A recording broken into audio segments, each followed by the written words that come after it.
Tonight, neighbors and law enforcement are fighting to keep a sexually violent predator out of Amador County. He was originally supposed to go to Placer County.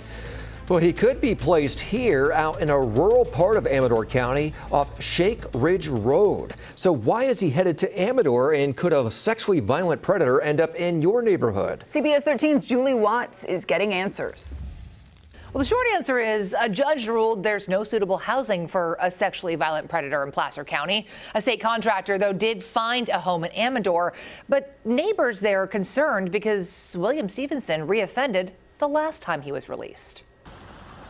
I have the right, really to feel safe and secure in my home and on my property. And this is going to change that for me. Karen Warburton is among many in Amador County who don't want a sexually violent predator as a neighbor, including the sheriff and the DA. Neighbors started a petition to block the Department of State hospitals from putting William Stevenson here.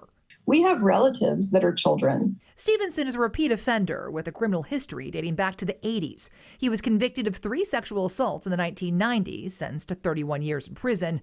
Then he was released in 2009 and sent to a state hospital, classified as a sexually violent predator requiring years of inpatient treatment.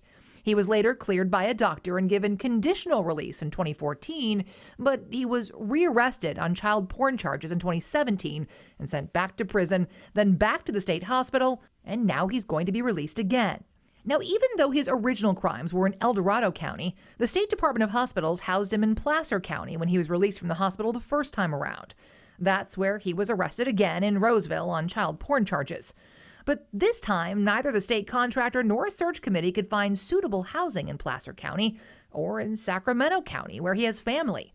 But they did find a home in unincorporated Amador County. They must consider proximity to things like parks, schools, and victims, though neighbors in Amador note this location right here has a school bus stop. There are kids here, too. Kids coming out to catch the bus. It is a bus route. Now, ultimately, a judge will decide where Stevenson is placed, and he will be monitored. Law enforcement sources note there's always the option of a transient release, though, of course, in those cases, sexually violent predators are much harder to track. Julie, thank you.